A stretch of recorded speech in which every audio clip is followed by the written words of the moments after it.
I have been unfaithful. I can't live with you any longer. We need to separate, my wife Lily told me one day at dinner. It came out of nowhere, but it was typical for Lily to suddenly announce her decisions. Once Lily made up her mind, she never changed it. So even with big decisions that affected both of us, I didn't argue much. I never thought getting a divorce was okay. But at that time, I felt helpless. If Lily cheated or wanted a divorce, there was nothing I could do. This was because the company I worked for went bankrupt due to the economic crisis in the late 2000s. After losing my job, I desperately searched for a new one, not just for myself, but for us.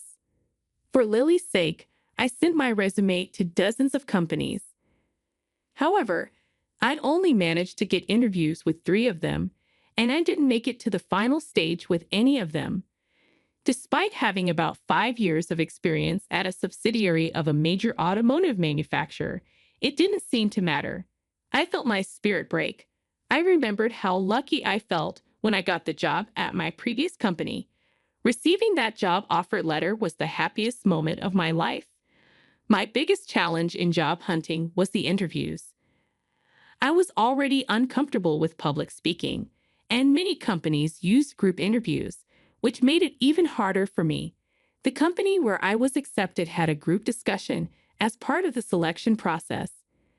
At the table, there were students who took the lead in expressing their opinions, others who summarized everyone's ideas and presented new ones, and some who pointed out flaws in others' opinions. Everyone was desperate to impress the interviewers, just like me. But I was overwhelmed by the atmosphere and couldn't articulate even a tenth of what I had in mind. After the discussion ended, I felt deeply discouraged by my inability to contribute anything. I thought to myself, there's no way I would pass, not even by some stroke of luck. When I received the job offer letter, I was convinced it must be some kind of mistake. I checked the contents of the envelope, and Lily, who was beside me, rejoiced as if it were her own achievement. Believe in yourself. People who truly understand your worth will recognize it, Lily said, patting my back. Lily and I met in a university club since we both entered the Faculty of Law. Before the first lecture, Lily and a few others entered the classroom, and I was intrigued by Lily's lively presentation about the club. Shortly after we started our studies, a male friend and I peeked into the club room, and it was Lily who explained the club to us. The club, despite its formal-sounding name, the Legal Research Society, was a casual group where the main purpose was to foster connections through drinking parties and sports events. Lily played the role of a coordinator for new club members and efficiently carried out her responsibilities. As I tend to be more laid back by nature, there was something about Lily that initially attracted me to her. During the welcome party for new club members, the topic of our hometowns came up, and I discovered that Lily and I were from the same area, just about 2 train stops away from each other. That became the starting point for us to bond, and we often found ourselves excitedly discussing our shared hometown experiences. I believe another reason we could easily talk was because I had taken a gap year, so I was the same age as Lily. During the first summer vacation after I entered university, we decided to go home together since we had the opportunity. There wasn't any particular reason for me to decline, so I agreed. However, for some reason, Lily got off at the same station as me. I want to see the town where you were born and raised, even if just a little bit, she said, seeing my puzzled expression. Lily smiled and explained it with a cheerful tone. However, I felt slightly awkward being with Lily because my mother was supposed to be waiting at the station to pick me up. My mother was standing right in front of the ticket gate, looking slightly surprised yet happy. The reason became clear. Lily was standing beside me, and my mother clearly misunderstood, thinking Lily was my girlfriend. So I decided to clarify things right away. This young lady is, I began, But before I could introduce Lily as my senior at university, she spoke up. I am in a relationship with Jack. I'm Lily. I froze at Lily's sudden words. She looked at me with a mischievous smile, giggling. My mother responded with a confused, "Well, okay then." Then she asked, "So, how about coming to our house now?" In response, Lily said, "I'm truly tempted by your kindness, but my parents are also waiting for me at home. I'll have to take a rain check for another opportunity." With those words, she passed through the ticket gate again and headed toward the platform. On the way back home, my mother bombarded me with questions about Lily. That night, I sent a message to Lily. "What do you mean by all of that?" I texted Lily. A few minutes later, I received a reply. "I just expressed my feelings honestly. The rest is up to you." I responded with a simple, "Got it." Immediately, she replied, "What do you mean if I got it? It's either we're together or we're not. There are only two options for an answer." I typed back, "I want to be in a relationship with you," and sent the message. Her response came quickly. "All right then." From that moment, I felt our relationship dynamic was established. During my job search, I didn't have any particular company in mind. Even the choice of where to send my applications was made after discussing it with Lily. "Don't you have any initiative of your own?" Lily would often caution me. Each time, I'd respond with something like, "I have Mother Lily, the absolute deity, with me, so everything will be fine." At that time, I had little awareness of making decisions about my own life. I was always receiving advice from Lily. Despite her saying, "I'm truly discouraged with you," Lily always provided me with precise advice. I believe Lily probably knew more about me than I did myself. Years after graduating from university, I married Lily, and I thought our life together was going smoothly. So, when Lily suddenly confessed to cheating on me, I was deeply shocked. "Tomorrow morning, I will be leaving this house. As I am solely at fault, I will agree to whatever compensation you suggest. Please contact the lawyer I will appoint for further arrangements," she said, delivering her words without any emotional expression. Then she entered the bedroom. I couldn't say a word or take any action in response. Frustrated with my own helplessness, I couldn't sleep at all that night. Early the next morning, I heard the sound of Lily waking up and getting ready. I wanted to wake up immediately and speak to her right away. However, I didn't know what to say or how to approach the situation, so I remained still in bed. After I heard the sound of Lily closing the door and everything became quiet, I finally got out of bed. At the dining table, breakfast was prepared for me. Next to it, there was a divorce document, the wedding ring, and the house key. And note with the words, "I'm sorry. Thank you so much for everything up until now," was also left behind. I collapsed in despair and cried out loud, sobbing. Tears overflowed from my eyes in such abundance that I couldn't believe I had so many within me.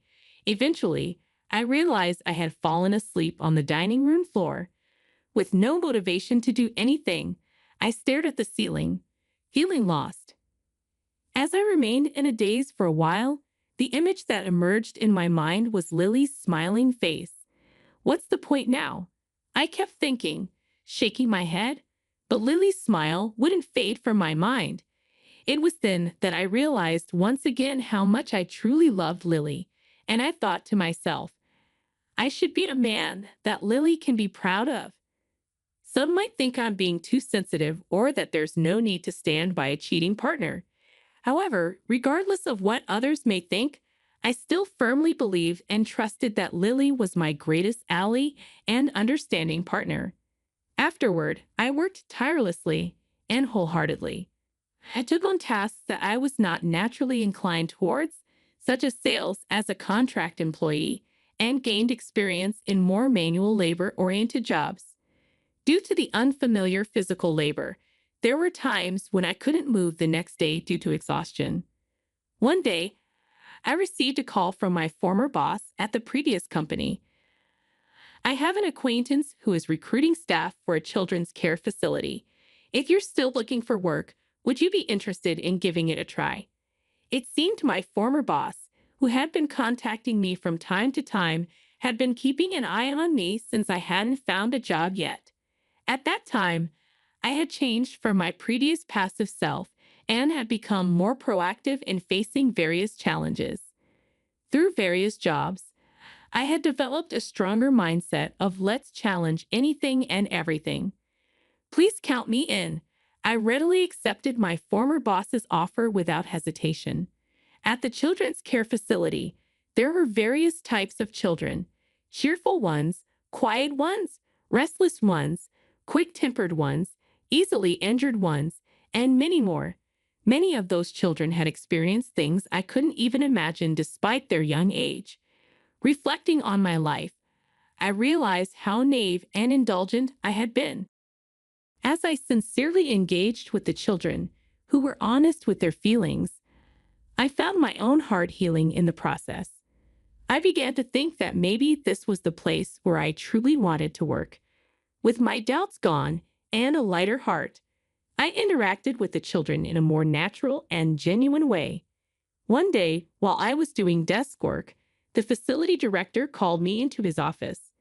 As soon as I entered, I froze in place. It was Lily's parents. Both had solemn expressions on their faces. "I'll leave you to talk amongst yourselves," the director said, leaving the room. A few days later, on my day off from work, I headed toward a beach park nearby. This park was full of memories, where Lily and I used to take walks after getting married. She was already at the bench overlooking the harbor where the yachts were moored. I recognized her from her back.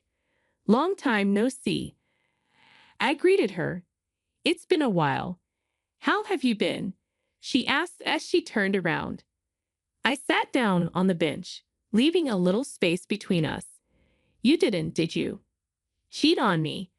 I asked straightforwardly. There was no need to beat around the bush. Lily nodded silently. "I heard most of the story from your parents," I said. Lily's parents had told me why she had brought up the idea of divorce and how she had been living. Lily had felt it was her responsibility for not actively searching for a new job, even when I lost mine. She believed it would be the same cycle if she continued to search for a job with me as it had been before. Therefore, she thought divorce was the best way for both of us to make a fresh start on our own paths. However, she couldn't imagine that I would accept the idea of divorce if she just brought it up straightforwardly. Lily explained that she had faked an affair to manipulate me into accepting the divorce. She didn't show much emotion during the divorce discussion because she was afraid she would start crying if she became emotionally involved. After returning to her parents' home, Lily became so depressed that her parents grew concerned about her well-being. Lily's parents had thought about telling me the truth several times, but she had stopped them. Eventually, my parents told her parents about me working at the child welfare facility, and they visited to see me. When I heard about that, I thought, isn't that going a bit too far? However, Lily replied, "I thought you needed this kind of tough love to start fresh and carve out a new path for yourself from scratch." I asked, "Didn't you think I would remarry?" Lily replied, "At that time, it was what it was. I was prepared to accept that it was our fate." "You're such a determined person," I murmured. "But after hearing the story from your parents, I also realized that you have your own vulnerabilities. From now on, I want you to show me those weaknesses as well." Lily responded, "That's all up to you from now on." We shared a knowing smile. At that moment, I thought to myself, I want to spend the rest of my life with this person. I want to cherish the happiness I found, even if it took a detour, and treasure it for the rest of my life.